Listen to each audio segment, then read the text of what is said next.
Peggy 3. Hello and welcome to the first of our FM Friday feature blogs about Football Manager 2014. We're kicking off by looking at this year's user interface, which offers the most immersive and user-friendly experience to date for Football Manager.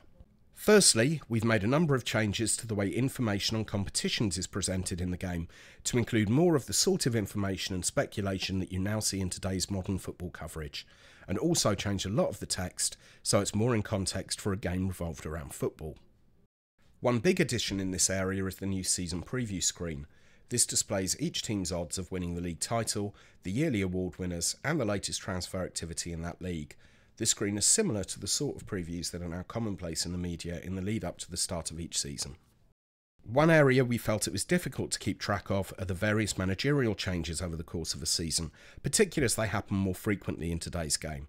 So we've added a dedicated screen called Manager Movements to the competitions panel. This screen tells you which managers have left and their reasons for leaving and who joined. There's also the option to view a media prediction league table on the stages screen. The league table is then sorted by the odds that each team have been given of winning the league, which means that during the season you'll be able to see which teams are falling short of expectations as well as those that are overachieving. You can also now compare more than two teams over the course of a season on the past positions graph. Trophies make their debut in the series in FM14. We have different trophies for the various in-game competition types, and these are viewable on the club history screen and manager history screens, including the new manager landmarks screen, so you'll have a permanent reminder of your competition wins and be able to look back fondly on your previous success.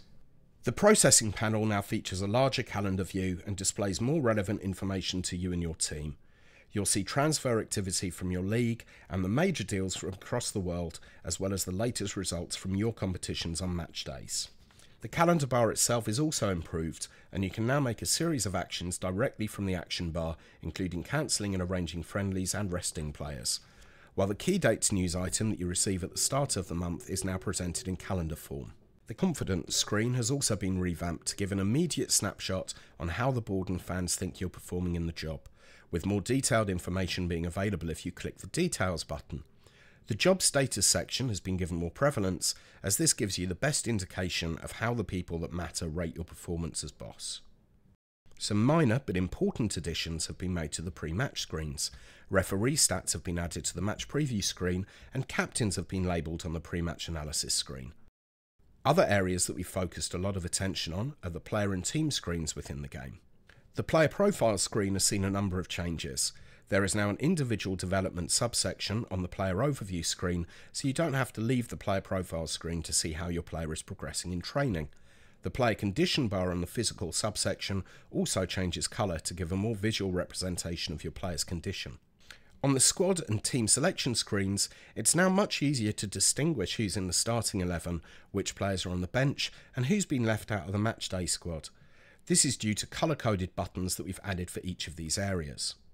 You can also get your assistant manager's opinion of the key attributes a player should have for each role on the pitch, as well as being able to set a player's squad status on this screen. On the squad screen, you'll notice that we've introduced stacked player status icons so that all the key information can be displayed at once rather than hidden behind a single status icon. Clicking on the top of the stack will then show all of the status icons associated with that player. In addition, we've added a new report tab which not only contains a player's coach reports, stats and form, but also their individual analysis reports from recent matches. This lets you gather all the detailed analysis you need on a specific player without having to leave their profile.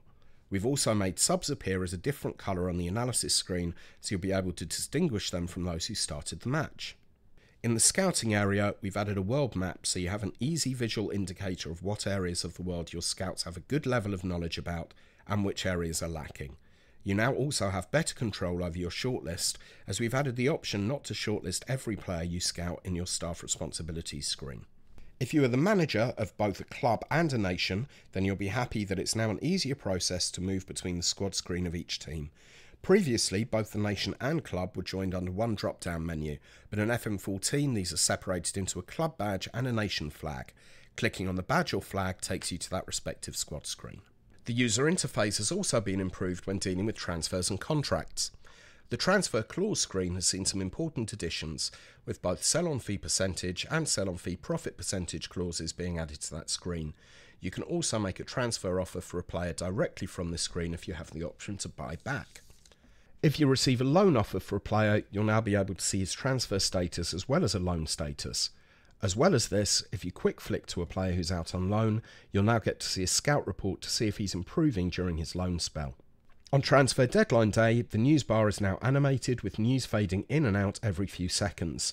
And we've also added new shortcuts for checkboxes and added the undo button to more screens to make FM14 quicker to navigate around. And we've improved the use of graphs in the game too. On the player history screen, we have now added a graph to show appearances and goals over previous seasons, so you'll be able to see how a player's performance has changed over time, and you can now view more than one piece of information at any time in the finance graphs. For those managers after the Ultimate Challenge, we've added an option to start a new game only being able to take control of clubs that are currently managerless. And lastly for today, we've improved the how-to system in-game, making it easier to use.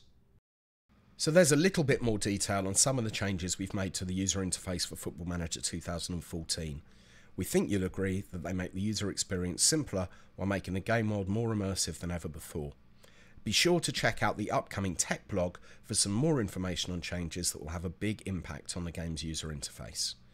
You can also find a roundup of all the other features we've announced this week on www.sigames.com, and we'll be continuing to tease features each weekday via both my Twitter account @MilesSI and the @FootballManager Twitter account.